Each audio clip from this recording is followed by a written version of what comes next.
skills, vocational skills, or for that matter, the career that you're going to adopt. Once you leave this school, you will be pursuing different careers, okay? So it is very important that you should be adequately equipped with various skills according to your aptitude, and sir is here to give you a proper counseling so that you can choose the right path and make a success of your life. So once again, I welcome Dr. Sikh, and may I call upon him to address the student on the dais. Thank you, sir.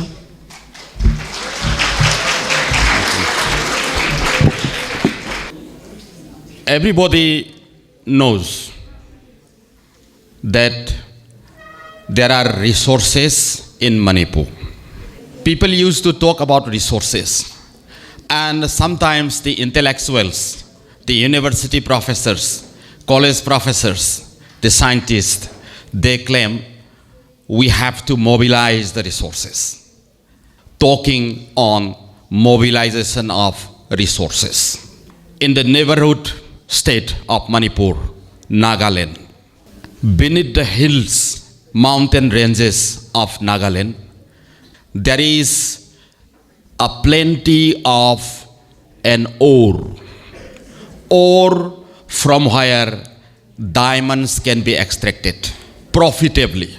The rocks from where irons can be extracted is known as iron ore. Ores from where aluminium can be extracted is known as bauxite. And can you imagine what will be the ore from where diamonds can be extracted profitably? Diamond, as you see, is the allotrope of carbon. Diamond is diamond, the precious. Diamond can be cut by diamond only. So diamond is precious. Diamonds can be found in the form of your sands of diamond or the grains of diamonds, small pieces of diamond. These are known as the micro diamonds. In the adjoining places of Nagaland and Manipur, including some part of Manipur, is a rich deposit of micro diamonds. This is known as ophiolite. O-P-H-I-O-L-I-T-E. Ophiolite. Have you heard about ophiolite? So, plenty of ophiolites from where we can extract diamonds are in the soils of the mountain ranges bordering Manipur and Nagaland. This has been published in the research papers based at United States of America. Scientists from the South India and scientists from Australia and the United States, they have found that ophiolites are in the soils of Nagaland and Manipur. This is the so-called resources. Can you give me some other examples of resources? Deposits of petroleum products, fossil fuels in the Barak Valley, in the soils under the rocks of the mountain ranges in Tamenglong districts and Churachandpur, including some part of Barak Valley in Assam. So these are the resources. Chromite belt is found in the southeastern part of Manipur, near Myanmar. Have you ever heard the name of Molsam? Have you ever heard of More? Yes, More is the international town bordering India and Myanmar, where you can get so many things in the latest innovations from China, Japan, Thailand, Korea, and many other South Asian countries. So Molsam is also one of the small town or the village which borders Manipur and Myanmar. So near Molsam, lots of chromites are found. These are known as the chromite belt. Can you mention some other resources? Medicinal plants, from where your pharmaceutical products can be extracted, manufactured. Medicinal plants, lot of medicinal plants are found in the hills of Manipur. we also have the black rice. Black rice is also known as the forbidden rice. Forbidden rice or the king's rice, from where we can achieve nutritive values, which gives us health benefits. And these resources can be mobilized with the help of knowledge. Number one, knowledge. After the completion of the class 12 examination, you will go for the higher studies. You are going for BA, BSc, BCom, etc. in the colleges. And after then you are going to universities for the post-graduations and the research. These are all knowledge. We are seeking knowledge. But resource and mobilization. Mobilization can be done with learning, which is known as the knowledge. We have to earn knowledge for mobilization of the resources. But there is a gap, a missing link between the resources and the mobilization. This missing link or the gap has to be filled in by quality of the individual. And that quality or that part of education will be known as skill. Skill fills in the gap between the resource and the mobilization. You know hydrogen. Hydrogen is the resource. You know oxygen. Oxygen is the resource. We have oxygen and hydrogen abundantly. Sufficient amount of hydrogen and oxygen in the air. What can be mobilized out of that? Water. It is a very simple thing, water. And this water can be used during the scarcity of water. We also meet sometimes the problem and issues of unavailability of drinking water. And this is known as the scarcity of water. And we also understand how water can be manufactured with the help of hydrogen and oxygen. That is knowledge. So how resources can be mobilized is the knowledge. By combining hydrogen and oxygen, we can get water. That is theoretical knowledge. And if you do it in action, that is your skill. And the ability to obtain water from hydrogen and oxygen will be different from one person to the other. And this is known as the quality and the competencies. The micro diamonds or the diamonds can be extracted from the soils of Nagaland and Manipur, from ophiolite. Ophiolites are the ores of micro diamonds, is the knowledge that we achieve through teaching learning processes in the schools, in the colleges and in the universities. Now, if you happen to act practically by using equipments or the tools, that is known as the skills.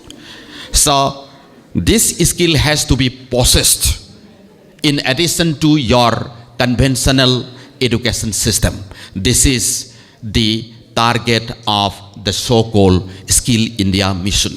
And we are here for discussing on the issues, how can we achieve these skills for mobilizing the resources available in the country or in the states or in the world.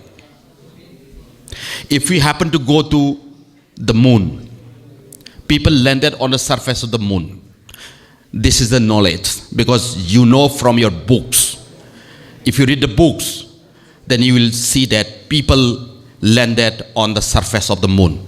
Those who go to the space, they are known as astronauts. The issue that if you happen to be landing on the surface of the moon, how long are you going to survive? For the survival of the people, we need the essential things like oxygen for breathing. Do you believe that air is available on the surface of the moon, or water is available on the surface of the moon? Not possible. You also cannot stand properly on the surface of the moon, because, can you give me the reason why we cannot stand properly or walk properly on the moon? Because the gravity is very less. We cannot stand properly, we cannot walk properly Okay, we cannot breathe there because there is no oxygen.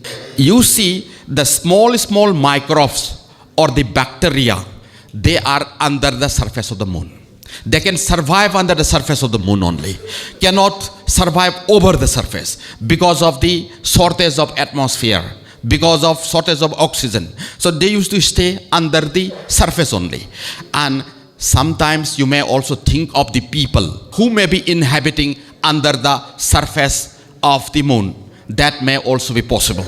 And there are lots of craters, and scientists are trying to cover the craters with the help of dome-shaped covers made by the glasses. Silica is nothing but a sand. Lunar surface or the moon surface has plenty of sands. And out of the sand, the scientists are trying to make a dome which can cover up the craters or the lakes, the low-lying surfaces on the moon, and oxygen will be imposed therein in the dome, and we can make the cities, we can make the buildings there, we can survive under the dome. So this is some sort of skill for the survival.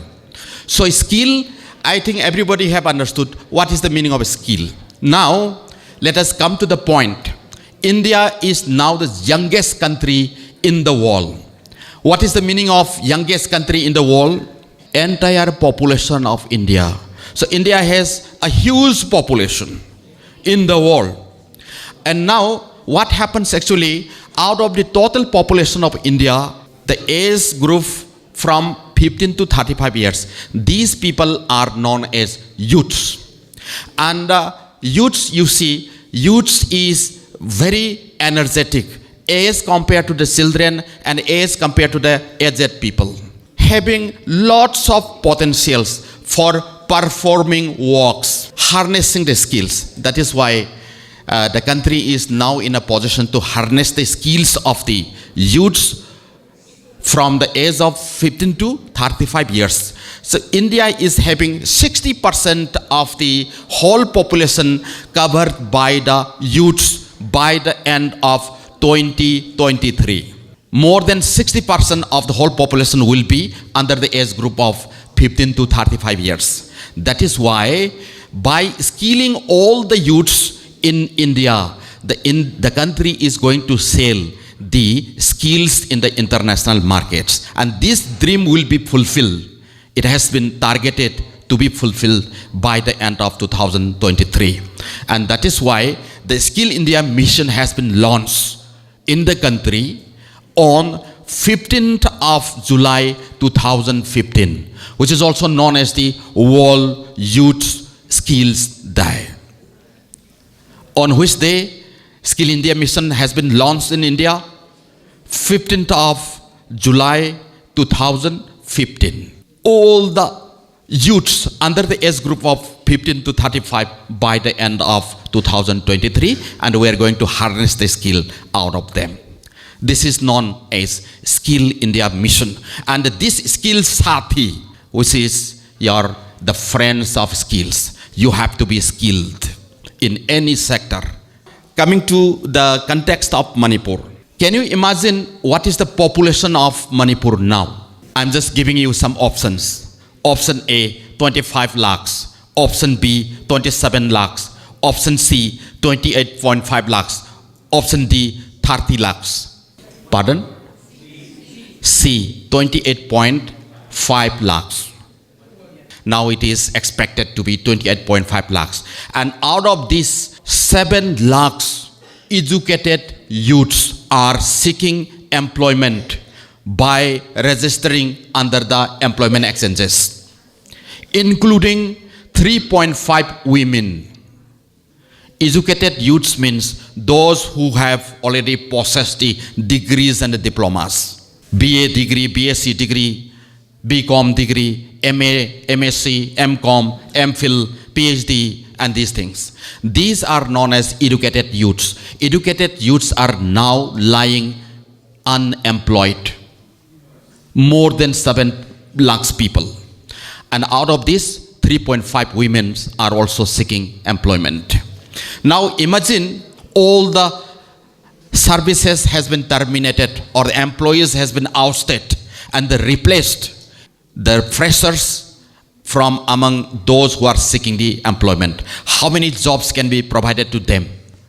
Under the condition that all the existing posts occupied by us, including myself, your madam and your teachers, your sirs, they are all vacated, and the newly appointed, against the vacancies, and fill in their own from among the freshers, from among those who are seeking employment, registered under the employment exchanges. How many people can be accommodated? This is about 1 lakh only. And how many are remaining then? More than 6 lakh people are still remaining unemployed. Can you imagine what are they going to do? Still they are going to seek jobs. Jobs are all filled. This question is a very important question. And the same question has been imposed to you also. After class 12, you are going to go to the college for graduation and to the university for the post-graduation, and you are also going to do some research work. And after then, you will be among those more than 6 lakhs people. Are they going to go mad? Are they going to get frustrated? Are they going to go for drug addiction? Are they going to do some anti-social activities? Or are they going to go to the moon? There is one answer for solving the problem.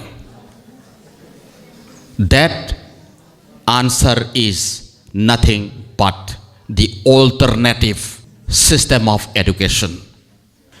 If I cannot get a job in the government sector, I have to go for some industries. I have to go for some entrepreneurships. I have to go for some businessmen.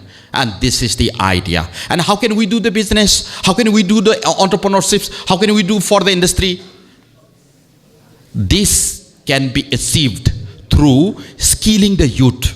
Therefore, the whole syllabus and curriculum under the new education policy has been designed. A new nomenclature has come up, that is your Bachelor of Vocation. Syllabus and curriculum under the Bachelor of Vocation, the first portion is of general education component. As we do in the conventional system, 40% of the whole syllabus and the curriculum meant for the general component, and 60% is meant for the skill component. Under that, you will be learning about some skills in some identified sectors. As for example, in my center for Din Dayal Upadhyay Kaushal Kendra, what actually we do is, we have some skill traits, some specialized discipline. As for example, medical lab technology, radio imaging technology, pharmaceuticals and quality assurance, operation theater technology. This constitutes the sector which is known as the healthcare sector. You will go for BVOC in radio imaging technology. What does radio imaging technologists do? In the first semester, we are teaching you X-rays, ECGs. And in the second semester, we are teaching you CT scans, MRI, ultrasound, mammography, and these things. These are the allied healthcare sector. In the digital multimedia technology, the people who are holding the cameras and standing there near the stands, they are the people who are skilled in the field of digital multimedia technology. And these people are trained in the first semester the skill of news reporting and anchoring. In the second semester, they are trained in the field of videography and editing. In the third semester and fourth semester, they are trained in the field of script writing. The first semester corresponds to the certificate course of 6 months. After the end of the first year, you will be awarded with diploma. After the end of the second year, you will be awarded with advanced diploma. At the end of the third year, you will be awarded with BVOC degree. And the general component is assessed and examined by the affiliating university in the form of the semester-wise examination under the university, as we do in the case of conventional system of education. The skill component will be assessed under the respective sector skill council, who are there in the center in New Delhi under the National Skill Development Corporation. And certificates will be awarded accordingly after qualifying all the assessments. This is the system of education which we are going to impose, and we are continuing in the higher education sector after schooling in your higher secondaries and high schools. And this system will be known as the skill programs in the higher education sector and the so-called integrating skills in the higher education. I think I'm just giving you some outline of what is Skill India and how we are going to get skilled in the higher education system. We are standing at the corridor of the so-called Trans-Asian Superhighway, which will connect the South Asian countries. And this Trans-Asian Superhighway will go through our state Manipur. Things at the cheapest rate and the latest innovations are importing from the South Asian countries because Chinese are more skilled than our people. Korean youths, as you see in India, only 2.3 or some below 5% of the entire youthful age from the age group of 15 to 35 years, even not up to 5%. United Kingdom has trained their youths up to 68%, USA 57%, Korea, as you see, 95%. 95% of the workforce, 95% of the youths in Korea, they have got skilled. They are well equipped with the skill education, producing lots of things in the cheapest rates and the latest innovations. And these things will come through the international border town of More and to Imphal and to some states like Nagaland, Assam and these things, northeastern states. And they are intruding, they are just invading by their skills. We have to defend them. So if India wants to fulfill the dream of its Skill India mission, at least the youths, each and every individual in Manipur, the state of Manipur, should be trained in the field of skilling. And that is the only option for defending the South Asian countries in the field of skills. So this is what I wanted to say to you. And if you have some doubts and if you have some queries or questions, you are most welcome. So then if you are not going to ask any question, I'm just asking a few questions, 1 to 3 questions at the end of this session. How many of you are going to apply for the MBBS BDS examinations after the completion of class 12? Please raise up your hands. How many of you? And what are the remaining people will do after completion of class 12? You are going to drop out. Students after the completion of class 12, they are opting for MBBS BDS examinations. You may go for the allied healthcare sector. And allied healthcare sector, you see, I have already told you some of the allied healthcare sectors like medical lab technology, like your ophthalmologist, optometrist, and these things. And these skills are, lots of skills are available in the website of Ministry of Skill Development and Entrepreneurship under the National Skill Development Corporation. You can look up the website and you can find out so many allied healthcare sector.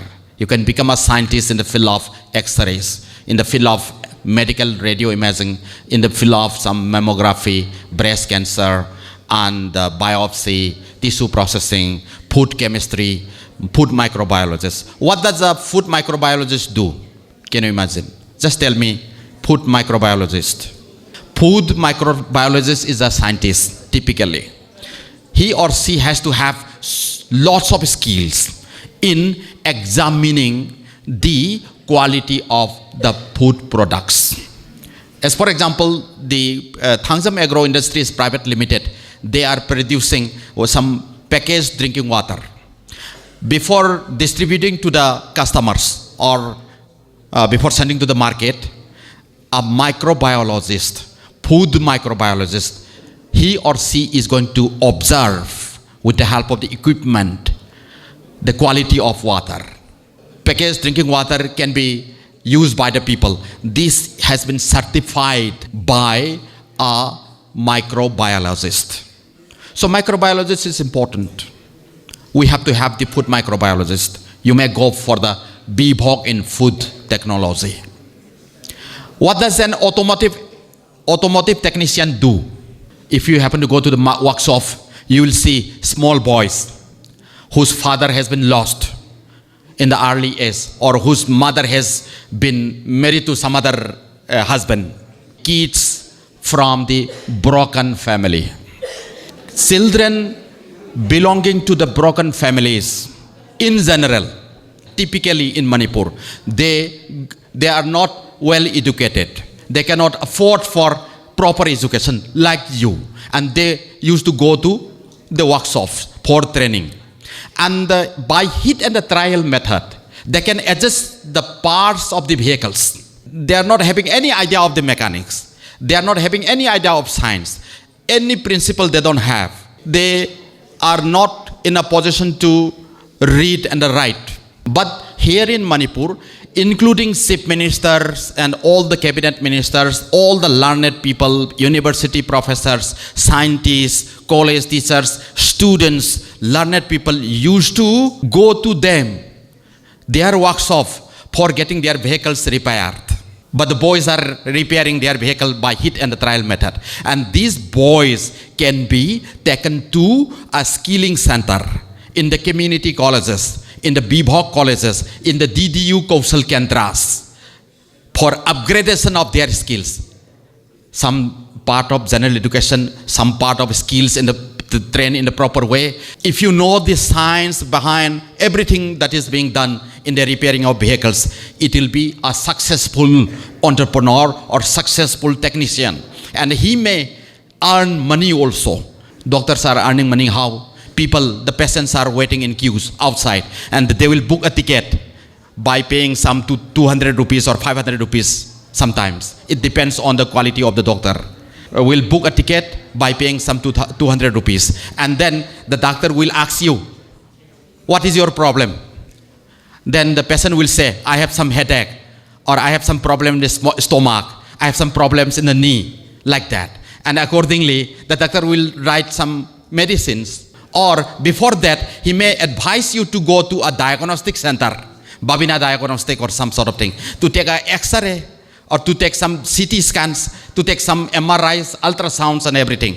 And after taking ultrasound, MRI, X-rays, the patient will come back to the doctor again and the doctor will prescribe some medicines, names of some tablets, syrups. And he'll advise you to go to some pharmacy. And you have to go to the pharmacy and purchase the medicine and you consume it. This is the system going on in the case of the doctor. Like that, an automotive technician can do like this. The smart, skilled automotive technician who has got proper education through BVOC automotive technology, he may also behave just like a doctor. So as you see, vehicles are also repairing. As we, the human being, has got some repairing, heart repairing, bone repairing, even the brain repairing also. These are repairing. There are some wears and tears in the life of the humankind. Like that, in the lives of the vehicles, if you have a car, and after driving a few years, some 2 years or 3 years, then he begins to have some problems. And it has to be repaired. Then the car will be going to an automotive technician, just like the patient goes to the doctor. And the automotive technician will ask you to book a ticket by paying some 200 rupees or 500 rupees. The vehicle owner will book a ticket. The automotive technician will ask you, what are your vehicle's problem? My vehicle has got some problems in the wheel or in the engine or in the back side or front side, like that. And after that, the automotive technician will prescribe some parts to be replaced. And he'll ask you to purchase all those. And the parts will be taken to the automotive technician again and he'll repair all those things. This is the system going on. Then, in terms of these systems, these professions, one is the doctor and another is the automotive technician. Our society should respect equally. If you respect a doctor, you can also respect the automotive technician because their professions remains the same. One is repairing the vehicles, one is repairing the humankind. Can you think there is some difference? There is no difference, provided the automotive technician has to be trained properly. Just like the doctor is trained during the MBBS course properly. So, if we respect these professions, food microbiologists, medical lab technicians, doctors, engineers, automotive technicians, IT technicians, hospitality personalities. These people are respected in our society in the equal manner. Then our state will be developed and our youths will have no frustration.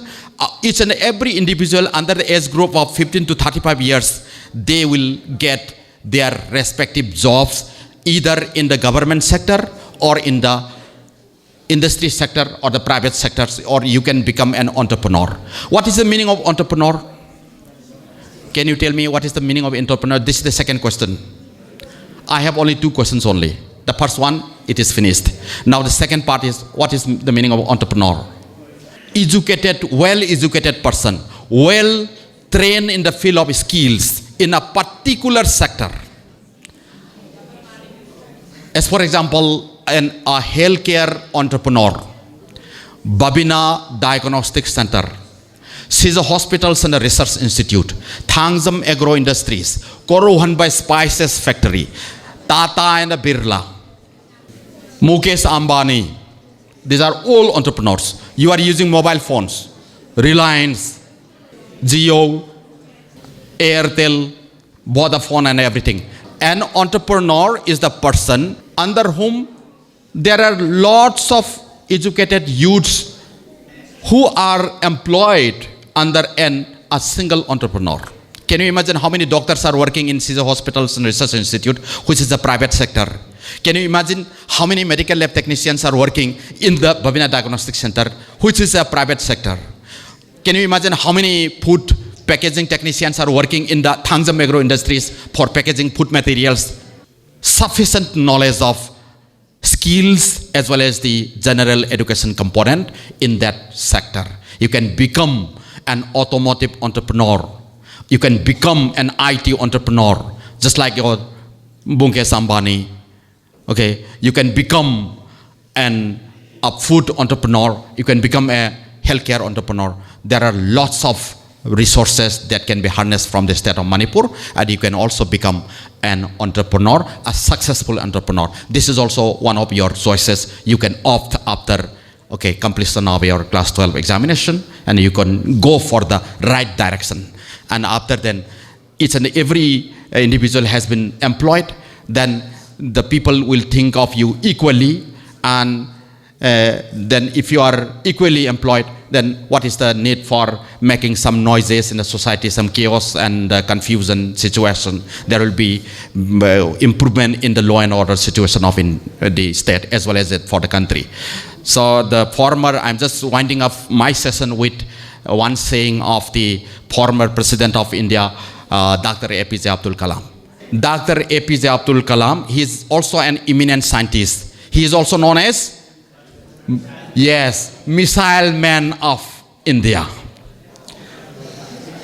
And he is the president not only of the country, but also known as the president of the people. He is known as the people's president. Not the India's president, but the people's president. The president of the people. He said, if there is discipline in the family, there is order in the society. If there is order in the society, there is development in the country. If there is development in the country, there is peace in the world. If the proper orders are maintained among the youths, the state will be developed. If the state is developed, country will be developed. If the country is developed, there will be peace in the world. No war, no fighting, no crime, no anti-social activities, no strike, no burn, no blockade, and peaceful nation. Thank you. Thank you so much.